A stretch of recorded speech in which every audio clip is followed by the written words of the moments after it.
SV news కి స్వాగతం. Headlines చూద్దాం. 2040 నాటికి అంతరిక్ష రంగంలో భారతదేశం ఇతర దేశాలతో సమానంగా నిలుస్తుంది. ఆశాభావం వ్యక్తం చేసిన ఇస్రో చైర్మన్ వి నారాయణన్.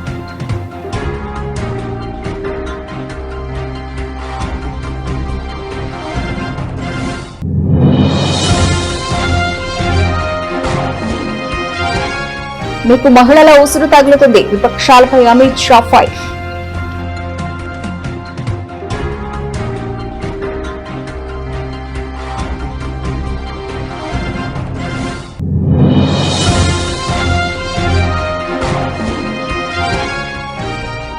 లోక్సభలో వీగిపోయిన 131 రాజ్యాంగ సవరణ బిల్లు ఇది చారిత్రక తప్పిదమంటూ ప్రతిపక్షాలపై కేంద్ర మంత్రి రిజిజు ఆగ్రహం.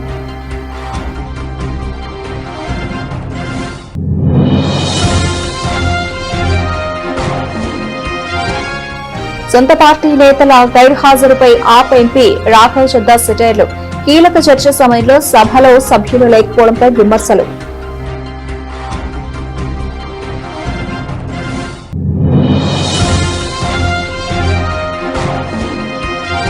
టీసీఎస్ లైంగిక వేధింపులు, మతం మార్పిడి ఆరోపణలపై తొలిసారి సీఎం స్పందన. దీని వెనుక పెద్ద ముఠా ప్రమేయం ఉన్నట్టు ప్రాథమికంగా వెల్లడైందన్న ఫడ్నవీస్.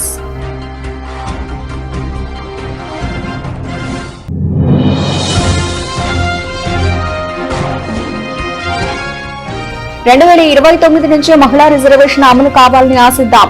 కేంద్ర మంత్రి భూపతిరాజు ఆసక్తికర వ్యాఖ్యలు.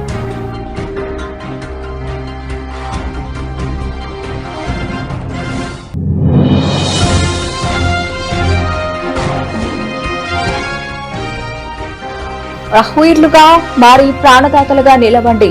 ప్రజలకు పిలుపునిచ్చిన హైదరాబాద్ సిపి సజ్జనార్.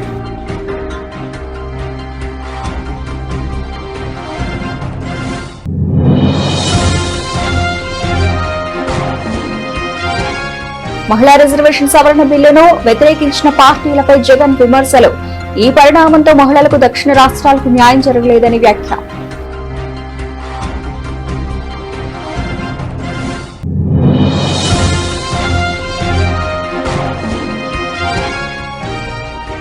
నరహంతక చంద్రబాబు తెలంగాణ ప్రజల హక్కులను హరించే దుర్మార్గమైన పని మాత్రం మానుకోలేదు. సంచలన వ్యాఖ్యలు చేసిన తెలంగాణ ఉద్యమకారుడు పృథ్వీరాజ్.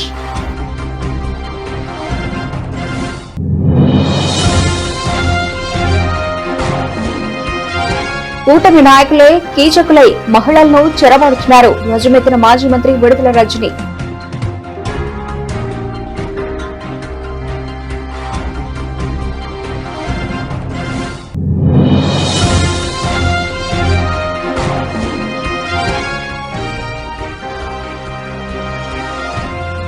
గిల్ కెప్టెన్ ఇన్నింగ్స్ ఉత్కంఠ పోర్లో కోల్కతాపై గుజరాత్ విక్టరీ.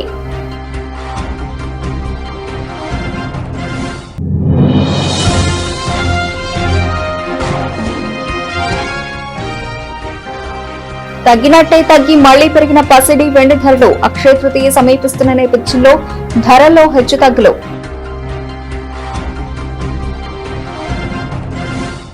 అంతరిక్ష రంగంపై ఇస్రో చైర్మన్ నారాయణన్ కీలక వ్యాఖ్యలు చేశారు. ఈ విషయమై ఆయన మాట్లాడుతూ 2040 నాటికి అంతరిక్ష రంగంలో భారతదేశం ఇతర దేశాలతో సమానంగా నిలుస్తుందని ఆశాభావం వ్యక్తం చేశారు. ఇందుకు సంబంధించి అనేక ప్రణాళికలు రూపొందించామని తెలిపారు. lot of advanced technology development is taking place, including electric propulsion, the air breathing combined rocket engines, and lot of new system developments are taking place. One of the area we are studying is nuclear thermal propulsion. Then of course radioisotope heater. For example, the Chandrayaan-3, the lifetime was only 14 days because after 14 days you don't get the sunlight. By the time the sun comes back, the entire electronic system, it cannot survive. But now we are working on these areas. Of the area, ISRO is responsible for the Gaganyaan program to send the human being to space, and Department of Ministry of Earth Science is given a mandate to have a Samitriyan project to take 6 kilometers into the sea, the human being. For that, 6 kilometers when you take the human being inside 6 kilometer, external pressure will be 6. మహిళా reservation bill లోక్సభలో వీగిపోవడంపై కేంద్ర హోంమంత్రి అమిత్ షా విపక్షాలపై తీవ్ర స్థాయిలో విరుచుకుపడ్డారు. భవిష్యత్ ఎన్నికల్లో మహిళల ఆగ్రహానికి గురికాక తప్పదని, వారి ఉసురు మీకు తగులుతుందని హెచ్చరించారు. బిల్లును తిరస్కరించడం మహిళలను అవమానించడమేనని ఆయన మండిపడ్డారు. బిల్లు వీగిపోయిన అనంతరం గెలిచామంటూ నినాదాలు చేయడం అత్యంత హీయమైన చర్య అని అమిత్ షా ఆగ్రహం వ్యక్తం చేశారు. లోక్సభలో మహిళలకు 33% రిజర్వేషన్లు కల్పించేందుకు ఉద్దేశించిన రాజ్యాంగ సవరణ బిల్లుపై జరిగిన ఓటింగ్ లో ఇది తిరస్కరణకు గురైంది. మొత్తం 528 మంది సభ్యులు ఓటింగ్ లో పాల్గొనగా బిల్లుకు అనుకూలంగా 298 ఓట్లు, వ్యతిరేకంగా 230 ఓట్లు పోలయ్యాయి. అయితే రాజ్యాంగ సవరణ బిల్లు ఆమోదం పొందాలంటే సభలో 3/2 మెజారిటీ అవసరం కావడంతో ఇది వీగిపోయింది. కాంగ్రెస్, తృణమూల్ కాంగ్రెస్, డీఎంకే, సమాజ్వాదీ పార్టీలు మహిళా వ్యతిరేక వైఖరితో బిల్లును అడ్డుకున్నాయని ఆరోపించారు. డీలిమిటేషన్స్ విషయంలో ఉత్తర దక్షిణ రాష్ట్రాల మధ్య తప్పుడు ప్రచారం చేస్తున్నారని, దీనివల్ల దక్షిణ రాష్ట్రాలకు ఎలాంటి నష్టం జరగదని ఆయన స్పష్టం చేశారు.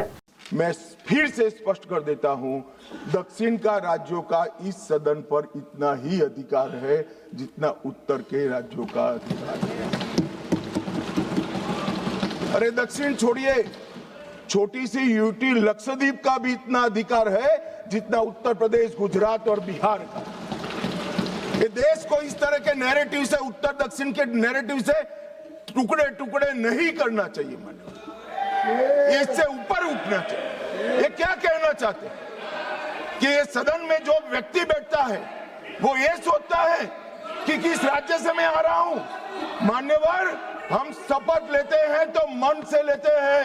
जो संविधान हाथ में लेकर शपथ लिए हैं वो उत्तर दक्षिण का भेद कराना चाहते हैं. हम नहीं होने देंगे. मान्यवर, जो भी सदस्य यहाँ शपथ लेता है वो भारत को अक्षुण्ण रखने की शपथ रहता है, पूरे भारत के कल्याण की शपथ लेता है. वो अपनी कॉन्स्टिट्यूएंसी, अपना राज्य, अपना धर्म, अपनी जाति की शपथ नहीं लेता है. और ये क्या नैरेटिव फैलाया, और ये मानते हैं कि ये नैरेटिव से हमारी पॉपुलैरिटी हो जाएगी, बाल सफेद हो जाएंगे, या नहीं बैठ पाओगे. नहीं हो पाए. देश के अंदर विभाजन कर कोई सत्ता प्राप्त नहीं कर सकता. కేంద్ర ప్రభుత్వం అత్యంత ప్రతిష్టాత్మకంగా భావించిన కీలక రాజ్యాంగ సవరణ బిల్లుకు లోక్సభలో చుక్కెదురైంది. లోక్సభ సీట్ల పెంపు, మహిళా రిజర్వేషన్ల అమలుకు ఉద్దేశించిన రాజ్యాంగ 131వ సవరణ బిల్లు శుక్రవారం జరిగిన ఓటింగ్ లో వీగిపోయింది. రాజ్యాంగ సవరణకు అవసరమైన 3/2 మెజారిటీని సాధించడంలో ప్రభుత్వం విఫలమైంది. బిల్లుకు అనుకూలంగా 298 ఓట్లు రాగా, వ్యతిరేకంగా 230 ఓట్లు పోలయ్యాయి. బిల్లు ఓటమి అనంతరం పార్లమెంటరీ వ్యవహారాల శాఖ మంత్రి కిరణ్ రిజిజు ప్రతిపక్షాల వైఖరిపై తీవ్ర స్థాయిలో విరుచుకుపడ్డారు. మహిళలకు గౌరవం, హక్కులు కల్పించే లక్ష్యంతో తెచ్చిన చారిత్రక బిల్లుకు ప్రతిపక్షాలు మద్దతు ఇవ్వకపోవడం చాలా దురదృష్టకరం. ప్రతిపక్షాలు ఒక చారిత్రక అవకాశాన్ని చేజార్చుకున్నాయి అని ఆయన ఆవేదన వ్యక్తం చేశారు. Speaker sir, besides the Constitution 131st Amendment Bill, we have two other bills, namely the Union Territories Laws Amendment Bill 26 and the Delimitation Bill 2026, which are intrinsically interrelated with the Constitution 131st Bill. So it cannot be viewed from the isolation. It is a अन्य सभापति महोदय, जो नतीजा आया है ये इतना ऐतिहासिक और महत्वपूर्ण बिल पर देश का महिलाओं को अब सम्मान अधिकार देने का जो बिल है उसको विपक्ष ने साथ नहीं दिया. बहुत खेद की बात है. और इस ऐतिहासिक पल को आप अपना एक मौका था आपने गंवाया है. आदरणीय नरेंद्र मोदी जी के नेतृत्व में महिलाओं को जो सम्मान देने का, अधिकार देने का हमारा अभियान जारी रहेगा और हम अधिकार दे के ही रहेंगे आगे. పార్లమెంటు ప్రత్యేక సమావేశాల్లో మహిళా రిజర్వేషన్ డీలిమిటేషన్ పై చర్చ సమయంలో సొంత పార్టీ నేతల గైర్హాజరుపై ఆమ్ ఆద్మీ పార్టీ రాజ్యసభ సభ్యుడు రాఘవ్ చద్దా సెటైర్లు వేశారు. రాజ్యసభ ఉపనాయకుడి పదవి నుంచి నన్ను తొలగించారు. అయినా సరే మహిళా రిజర్వేషన్ డీలిమిటేషన్ పై చర్చ జరుగుతూ ఉంటే సభకు నేను హాజరయ్యాను. మరి వాళ్ళిద్దరేరి అంటూ ఆ పార్టీ ప్రతినిధి పార్టీ నూతన రాజ్యసభ ఉపనాయకుడిని ఉద్దేశిస్తూ వ్యాఖ్యానించారు. Thank you very much, sir. श्रीमान Raghav Chadha ji. Thank you, sir. Sir, the leader of the party I belong to is not present in the house, and the deputy leader, newly appointed deputy leader of the party I belong to, is also not present in the house. I am the recently removed deputy leader of the party. I am present in the house. No, you can't. Thank you so much for giving me the opportunity to speak. Sir, I welcome and congratulate Shri Harvansh ji on his third innings as the deputy chairman of the Rajya Sabha. मेरा व्यक्तिगत रिश्ता श्री हरवंश जी के साथ थोड़ा खट्टा मीठा रहा। खट्टा उस समय जब हम ऑफ टॉपिक चले जाते हैं तो उनसे डांट भी खाते हैं, और मीठा उस समय जब टॉपिक पे रह के सटीक बात करते हैं तब उनकी पर्ची और उनका आशीर्वाद आता है। मैं अपनी तरफ से प्रयास करूंगा कि इनके इस कार्यकाल में ये खट्टा मीठा रिश्ता जो है ये मीठा मीठा रिश्ता बने और खटास रिश्ते से समाप्त हो। और उनसे अनुरोध करूंगा कि जब हमारा समय समाप्त हो जाता है और वो घंटी बजा देते हैं, उसके बाद भी 1, 2, 3 मिनट हमें अगर थोड़ा ज्यादा दे देंगे तो हम अपनी बात को और मजबूती से रख पाएंगे। आई associate my self with the sentiment of the entire house in welcoming him and congratulating him on becoming the deputy chairman of the Rajya Sabha.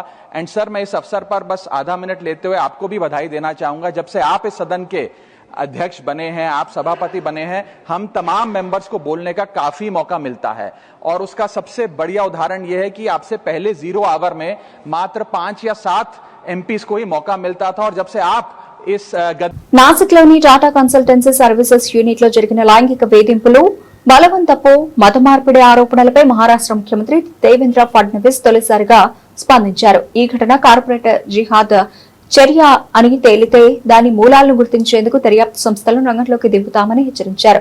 ఈ ఘటన అత్యంత తీవ్రమైనదని, దీని వెనుక పెద్ద ముఠా ప్రమేయం ఉన్నట్లు ప్రాథమికంగా వెల్లడైందని అన్నారు. సంస్థలో జరిగిన ఈ ఘటనను గుర్తించినందుకు ఆయన టీసీఎస్ ను అభినందించారు. కంపెనీ యాజమాన్యం కూడా ఈ ఘటనను తీవ్రంగా పరిగణించిందని, పోలీసులకు దర్యాప్తులో సహకరిస్తోందని తెలిపారు.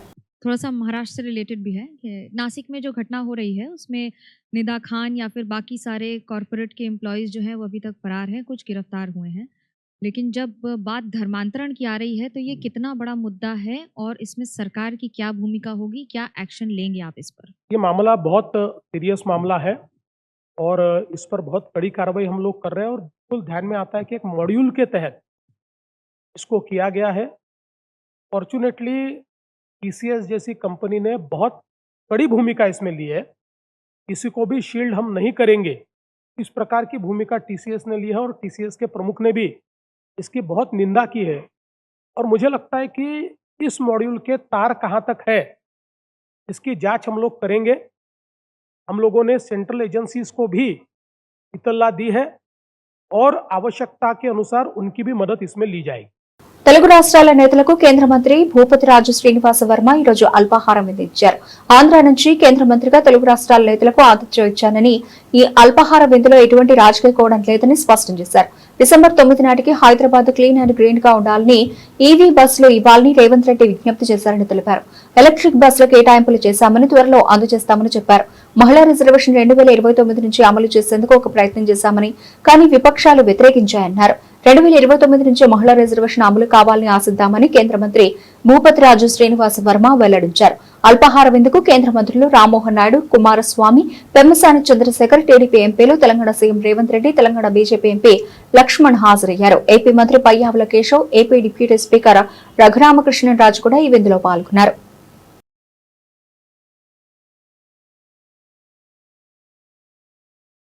ప్రాణం కంటే ఏదీ మిన్న కాదు, రహ్వీర్లుగా మారి ప్రాణదాతలుగా నిలబడి అని హైదరాబాద్ నగర పోలీస్ కమిషనర్ సజ్జనార్ విజ్ఞప్తి చేశారు.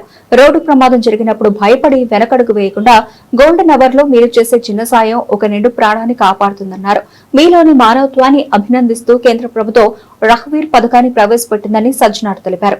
ఈ పథకం ద్వారా బాధితులను సకాలంలో ఆసుపత్రికి చేర్చి ప్రాణాలు కాపాడిన వారికి 25,000 రూపాయల నగదు బహుమతితో పాటు ప్రశంసా పత్రం అందజేస్తారని సిపి పేర్కొన్నారు. అంతేకాకుండా జాతీయ స్థాయిలో ఎంపికైన ఉత్తమ సేవకులకు ₹1,00,000 నగదు పురస్కారం లభిస్తుందని చెప్పారు. చాలా మందికి ఉండే పోలీస్ కేసులు, కోర్టుల భయాన్ని పోగొడుతూ చట్టం మీకు పూర్తి రక్షణ కల్పిస్తోందని, సాయం చేసిన వారిని వివరాలు చెప్పమని ఎవరూ ఒత్తిడి చేయరని, కోర్టుల చుట్టూ తిరగాల్సిన అవసరం ఉండదని స్పష్టం చేశారు. ప్రమాదం జరిగినప్పుడు ఫోన్లతో వీడియోలు తీస్తూ సమయాన్ని వృధా చేయకండి, వెంటనే స్పందించి బాధితులను ఆసుపత్రికి చేర్చి ప్రాణదాతలుగా నిలవండి అని కమిషనర్ సజ్జనార్ పిలుపునిచ్చారు. అందరికీ నమస్కారం.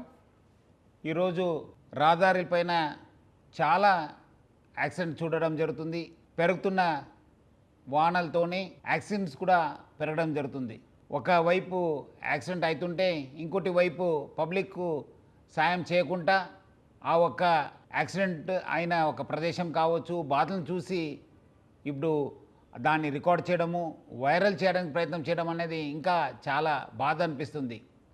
అట్లానే కొంతమంది ఇట్లా సాయం చేస్తే మళ్ళీ నాకు పోలీస్ పిలిపిస్తారు, లేదంటే మనం చుట్టూ తిరగాల్సి వస్తుంది, సాక్షి చెప్పాల్సి వస్తుంది, కోర్టు వైపు పోవాల్సి వస్తుంది, అడ్వకేట్ పెట్టుకోవాల్సి వస్తుంది అని చెప్పి చాలా భయపడుతుంటారు.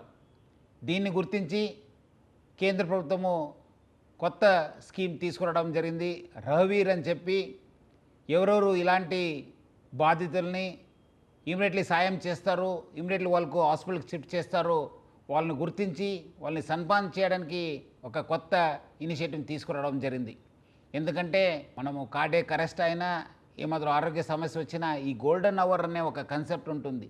అట్లానే దీంట్లో కూడా మనము యాక్సిడెంట్ అయినప్పుడు ఇమీడియట్లీ ఆ గోల్డెన్ అవర్లో వాళ్ళు అక్కడ ఉన్న బాధితుల్ని దగ్గరున్న హాస్పిటల్ చేర్చడము, అక్కడ వాళ్ళ సాయం చేయడానికి ప్రయత్నం చేయడము ఇది చాలా అవసరము. మనం అందరూ కూడా గుర్తించాలి. మనం ఎంత తొందరగా బాధితుల్ని మనము హాస్పిటల్ చేరుస్తానో ఆయన బతికే ఒక శాతం కూడా పెరుగుతుంది, ఆయనకి డ్యామేజ్ కూడా తగ్గిపోతుంది. సో అందుకు ప్రజలందరూ కూడా కోరుతున్నాను, మీరు ఇప్పుడు ఎక్కడైనా ఈ ఒక యాక్సిడెంట్ జరిగితే మీరు అది ఇమీడియట్లీ అక్కడ ఉన్న బాధితులకి హెల్ప్ చేయడానికి ప్రయత్నం చేయాలని చెప్పి నేను కోరుతున్నాను.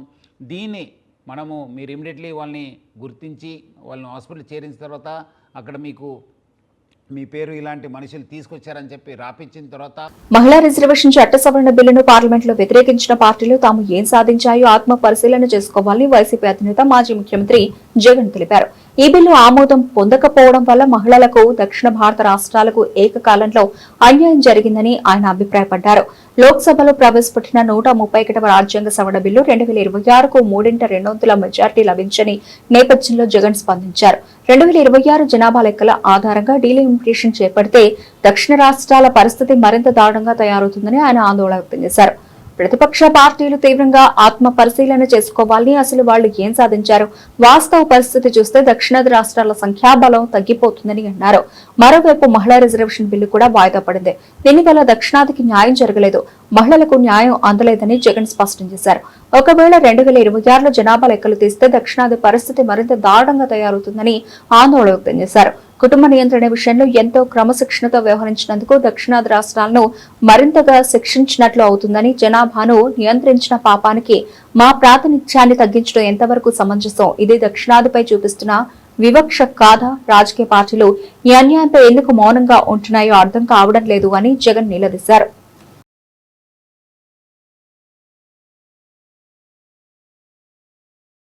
ఏపీ సీఎం చంద్రబాబుపై తెలంగాణ ఉద్యమకారుడు పృథ్వీరాజ్ సంచలన వ్యాఖ్యలు చేశారు.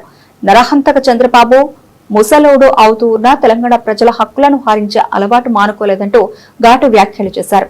గతంలో తెలంగాణ జర్నలిస్ట్ కేవీఆర్ ను కర్నూలు తీసుకెళ్లి 3rd డిగ్రీ టార్చర్ పెట్టారని, వాళ్ళ మళ్లీ దొంగ కేసు పెట్టి ఎన్కౌంటర్ చేద్దామనుకుంటున్నారా అని నిలదీశారు. తెలంగాణకొచ్చి మా గుండె మీద కాలు పెట్టి మా జర్నలిస్ట్ ను తీసుకెళ్తారా అని ప్రశ్నించారు. జర్నలిస్టులపై దొంగ కేసులు పెడితే తెలంగాణ ప్రజలు చేతులు కట్టుకుని కూర్చోరని హెచ్చరించారు. చంద్రబాబు శిష్యుడు తెలంగాణ సీఎం కావడం రాష్ట్రానికి దౌర్భాగ్యమైన పరిస్థితి అని విమర్శించారు. ఇవన్నీ మానుకోకపోతే చంద్రబాబు, లోకేష్, పవన్ కళ్యాణ్ ను శని ఆదివారాల్లో హైదరాబాద్ కూడా రానివ్వమని తేల్చి చెప్పారు. నరహంతక చంద్రబాబు నాయుడు ముసలోడైతున్నా కానీ ఆయనకి ఇంకా తెలంగాణ ప్రజల హక్కులను హరించే ఆలోచన, దుర్మార్గమైన పని ఇంకా మానుకోలేదు. ఒక బక్కపల్సటని మా తెలంగాణ రిపోర్టర్ను ఇంతకుముందు మొన్న కర్నూలు తీసుకుపోయి గొడ్డును కొట్టినట్టు కొట్టి ఇటు ముగ్గురు అటు ముగ్గురు కూర్చొని కాలర్లు బట్టి ఇట్లా పైకని బేహోష్ అయినాక కూడా 3rd డిగ్రీ టార్చర్ చేసిందని చెప్పి తెలంగాణ ప్రజలకు మొత్తం చెప్పినాం. ఏది తనకై తన అడిగిపోతే దొంగ కేసు పెట్టి అక్కడ కూడా దొంగ కేసు పెట్టి ఇవాళ మళ్ళీ ఇంకొక దొంగ కేసు, అదేదో రాజ్యాంగాన్ని తిట్టిందని అని దొంగ కేసు పెట్టి తీసుకొని పోయి విజయనగరం తీసుకొని పోయి మరి ఎన్కౌంటర్ చేద్దాం అనుకున్నారో ఏమనుకున్నారో మాకు ఎరకలే. కానీ ఈ లోపల మా వాళ్ళందరూ, మా మీడియా సోపతోళ్ళందరికీ తెలియగానే ఇటు కురుకొచ్చి కూర్చున్నాక వాళ్ళు వచ్చినాక అందరు సెల్ ఫోన్లు గుంజుకున్నారు. ఫస్ట్ మళ్ళీ మేము గడబడి చేసిన తర్వాత సెల్ ఫోన్లు ఇచ్చిండ్రు. ఎవరు అందరు లోపటేస్తాం రా నాయన అంటే అందరు లోపటేరి మా మీద కూడా కేసులు పెట్టి నడువు మేము కూడా వస్తామని చెప్పాను. అందరు సిద్ధమైన తర్వాత ఇక వాళ్ళు దిగొచ్చారు, మళ్ళీ ఇప్పుడు దిగొచ్చి అలా పై ఆఫీసర్లతో మాట్లాడారు. మరి ఇదంతా ఎటుపోతుంది ఏందనుకున్నారో ఏందో తెలియదు. మేము కూడా చెప్పినాం తెలంగాణ ప్రజలకు, తెలంగాణకు వచ్చి నువ్వు ఇక్కడికి వచ్చి మా దగ్గరకు వచ్చి మా గుండె మీద కాళ్ళు పెట్టి మా ఊరిని మా వెంకన్న ఇడికెళ్ళి తీసుకుపోతావు, ఎట్లా తీసుకుపోతావు చూద్దామని చెప్పి ఇక్కడ చుట్టుపక్కల వాళ్ళు కూడా జనం కూడా మొత్తం ఆడోళ్ళు మొగోళ్ళు తయారవుతుంటే దానికి తలొగ్గి దానికి ఇప్పుడు ఒక నోటీస్ ఇచ్చి పోతున్నారు. కానీ ఒక విజ్ఞప్తి చేయదలుచుకున్నాం ఏంటంటే, చంద్రబాబు నాయుడు నేను ఎందుకు నరహంతకుడు అన్నా అంటే 17 ముక్కలు చేసి నరికిండు బెల్లి లలితను. గద్దరన్న మీద 6 తూటాలు గుచ్చిపిచ్చిండు. తెలంగాణలో పల్లెలా దమనకాండ చేసిండు ఇక్కడ మొత్తం చంద్రబాబు నాయుడు. ఇప్పటికీ ఆయన మారతలేడు. తెలంగాణ మీద ఏం కషో తెలియదు కానీ మీకేమైనా రాజకీయ పరమైనటువంటి పంచాయతీలు ఉంటే మీరు చూసుకోరు. కానీ ఒక పత్రికా రిపోర్టర్ల మీద వాళ్ళకు నిజంగా ఏమైనా మాట్లాడేది ఉంటే, నిజంగా వాళ్ళు కానూన్ ప్రకారంగా దోషులు అయ్యేటటువంటి సెక్షన్లు ఏమైనా ఉంటే పెట్టండి. ఎవరెవరు దీన్ని ఎవడు కాదంటలేడు. కానీ దొంగ కేసులు పెట్టి చేస్తా అంటే మాత్రం చంద్రబాబు నాయుడు, నువ్వు నీ కొడుకు నీ ప్రభుత్వాలు కావచ్చు, అక్కడ ఉన్నటువంటి ఇంకా ఎవరైనా కావచ్చు, ఇక్కడ తెలంగాణ ప్రజలు ఉట్టిగా చేతులు కట్టుకొని కూసోరు. మాకు తెలియకుండా ఇప్పుడు వైఎస్ఆర్సీపీ హయాంలో మహిళల రక్షణ అభ్యున్నతికి పెద్దపీట వేశారని ముఖ్యమంత్రిగా వైఎస్ జగన్ తన పాలనలో దేశంలో తొలిసారిగా ఏపీలో మహిళలకు 50% రిజర్వేషన్లకు చట్టం చేయడంతో పాటు అమలు చేసి చూపించారని మాజీ మంత్రి విడుదల రజని మరోసారి స్పష్టం చేశారు. ఈ సందర్భంగా వారు మాట్లాడుతూ కీలకమైన హోంమంత్రి, డిప్యూటీ సీఎం పదవులను మహిళలకు ఇచ్చి గౌరవించారని చెప్పారు. కానీ కూటమి ప్రభుత్వం వచ్చాక మహిళలకు రక్షణ కరువైందని, కూటమి నాయకులే కీచకులై మహిళల జీవితాలతో చెలగాటం ఆడుతున్నారని ఆగ్రహం వ్యక్తం చేశారు. గతంలో తమ వైఎస్ఆర్సీపీ ప్రభుత్వంపై బురద జల్లడానికి 30,000 మంది మహిళలు అదృశ్యమైపోయారని పవన్ కళ్యాణ్ తప్పుడు ప్రచారం చేశాడని, అధికారంలోకి వచ్చి రెండేళ్లు అవుతూ ఉన్నా కూడా ఒక్కరినైనా వెతికి తీసుకొచ్చారేమో చూపించాలని విడుదల రజని డిమాండ్ చేశారు. మహిళా సాధికారత, అభ్యున్నతి గురించి ప్రసంగాలు దంచడమే గాని చంద్రబాబు మాత్రం మహిళలను ఓటు బ్యాంక్ గానే చూస్తున్నాడని విమర్శించారు. మనం చూస్తే వీళ్ళు పెద్ద పెద్ద లెక్చర్లు ఇస్తా ఉన్నారు. చంద్రబాబు నాయుడు గారు కావచ్చు, కూటమి ప్రభుత్వం వాళ్ళు కావచ్చు, మహిళలకు సంబంధించి ఎన్ని లెక్చర్లు ఇస్తున్నారంటే అసలు వింటేనే మనకు విచిత్రంగా అనిపిస్తుంది వాళ్ళు మాట్లాడేది. చంద్రబాబు నాయుడు గారి మాటలు కోటలు దాటుతాయి కానీ చేతలు మాత్రం గడప కూడా దాటవు. ఎందుకనంటే మనం చూస్తా ఉన్నాము, ఏదేదో మాట్లాడుతూ ఉన్నారు. ఏం మాట్లాడారు? చంద్రబాబు నాయుడు గారు ఇచ్చిన స్టేట్మెంట్ ఏంటి? మహిళల మీద ఎవరైనా చేయి వేస్తే ఇక అదే వారికి చివరి రోజు అన్నారు. 2 ఏళ్లుగా చూస్తున్నామన్నా, ఇన్ని ఇన్సిడెంట్స్ జరుగుతున్నాయి, ఇన్ని హత్యలు జరుగుతున్నాయి, ఇన్ని దారుణాలు జరుగుతున్నాయి, ఇన్ని అఘాయిత్యాలు జరుగుతూ ఉన్నాయి. మరి ఎవరికి చివరి రోజు తెచ్చారు మీరు? ఎవరికన్నా పరిస్థితిలో ఉందా? ఎవరికన్నా భయం పెట్టారా మీరు? ఎవరికన్నా ఏమైనా శిక్షలు పడ్డాయా? చెప్పండి,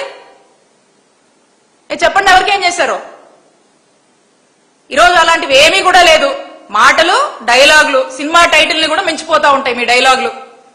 మరి ఈ రోజు ఉన్నటువంటి పరిస్థితి అది. మరి ఏది కూడా ఎక్కడ ఏది కంట్రోల్ చేయరు. అలాగే ఎలక్షన్ ముందు వీళ్ళు ఏం మాట్లాడారు?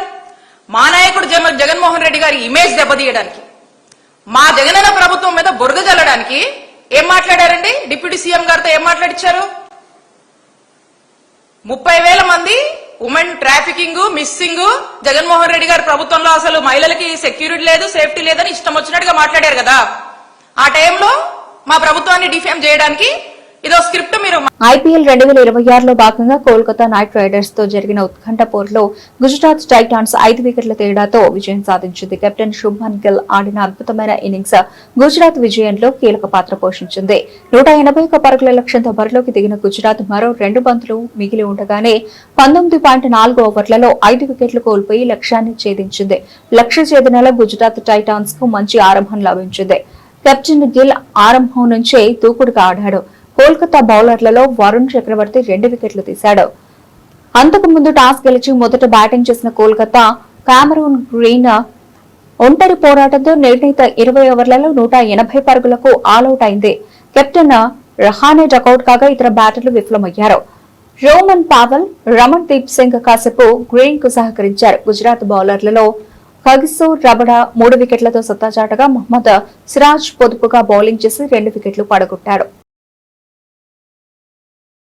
అంతర్జాతీయ అనిశ్చితులతో పాటు దేశీయంగా అక్షయ తృతీయ సమీపిస్తున్న నేపథ్యంలో బంగారం, వెండి ధరలు హెచ్చుతగ్గులకు లోనవుతున్నాయి. 3 రోజుల ర్యాలీ తర్వాత నిన్న కాస్త తగ్గిన ధరలు నేడు మరోసారి పెరిగాయి. గుడ్ రిటర్న్స్ వెబ్సైట్ ప్రకారం హైదరాబాద్ బులియన్ మార్కెట్లో నేడు ఉదయం 10:30 సమయంలో 24 క్యారెట్ల 10 గ్రాముల పసిడి ధర 810 రూపాయల మేర పెరిగి 1,55,780 రూపాయలకు చేరుకుంది. 22 క్యారెట్ల ఆర్నమెంటల్ బంగారం ధర కూడా 750 రూపాయల మేర పెరిగి 1,42,800 రూపాయలకు చేరుకుంది. వెండి ధరలో కూడా 5,000 రూపాయల మేర పెరుగుదల కనిపించింది.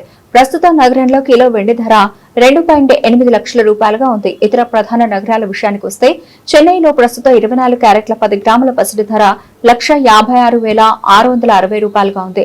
ఢిల్లీలో 1,55,930 రూపాయలుగా, ముంబైలో 1,55,780 రూపాయలుగా ఉంది. ఆర్నమెంటల్ పసిడి ధర చెన్నైలో 1,43,600 రూపాయల వద్ద కదలాడుతోంది. ఢిల్లీలో 1,42,950 రూపాయలుగా, ముంబైలో 1,42,800 రూపాయలుగా ఉంది. ఇక దేశవ్యాప్తంగా నేడు వెండి రేటు సగటున 10,000 రూపాయల మేర పెరిగింది. ప్రస్తుతం వివిధ నగరాల్లో వెండి ధరలు 2.75 లక్షల రూపాయల నుండి 2.80 లక్షల రూపాయల మధ్య కదలాడుతోంది.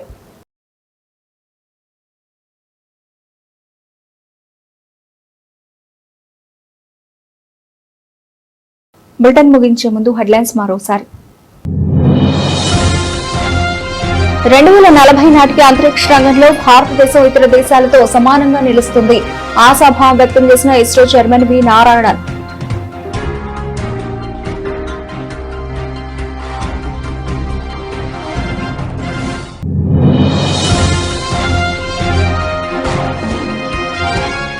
మీకు మహిళల ఉసురు తగులుతుంది, విపక్షాలపై అమిత్ షా ఫైర్.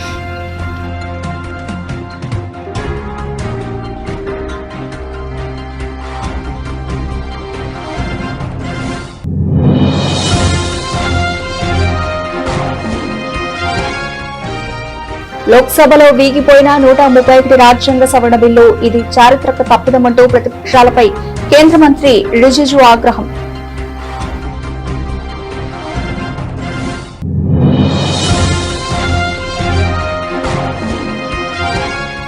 సొంత పార్టీ నేతల గైర్హాజరుపై ఆప్ ఎంపీ రాఘవ్ చద్దా సెటైర్లు. కీలక చర్చ సమయంలో సభలో సభ్యులు లేకపోవడంపై విమర్శలు.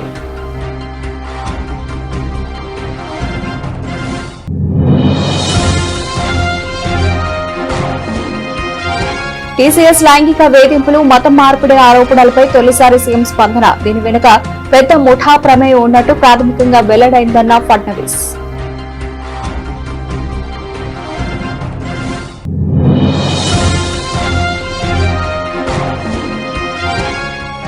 రెండు 2029 నుంచే మహిళా రిజర్వేషన్ అమలు కావాలని ఆశిద్దాం.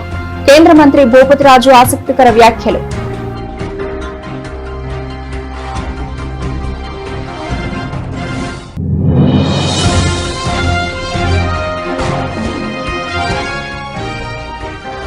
రహ్వీర్లుగా మారి ప్రాణదాతలుగా నిలవండి, ప్రజలకు పిలుపునిచ్చిన హైదరాబాద్ సిపి సజ్జనార్.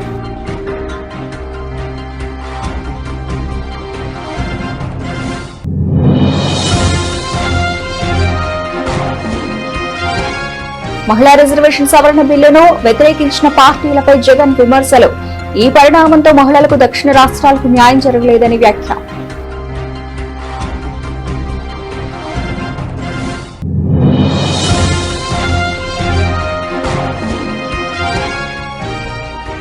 నరహంతక చంద్రబాబు తెలంగాణ ప్రజల హక్కులను హరించే దుర్మార్గమైన పని మాత్రం మానుకోలేదు. సంచలన వ్యాఖ్యలు చేసిన తెలంగాణ ఉద్యమకారుడు పృథ్వీరాజ్.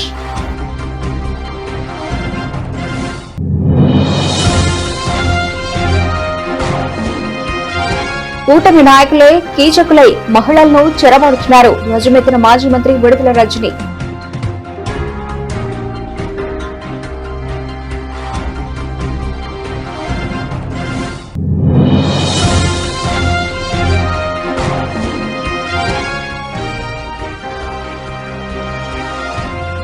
గిల్ కెప్టెన్ ఇన్నింగ్స్ ఉత్కంఠ పోర్లో కోల్కతాపై గుజరాత్ విక్టరీ.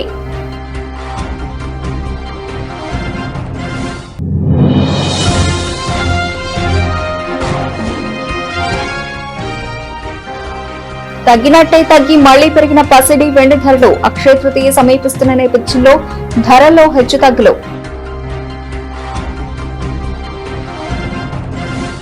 ఇవి ఇప్పటివరకు బులెటిన్ అప్డేట్స్. మరిన్ని అప్డేట్స్ తో మళ్ళీ కలుద్దాం.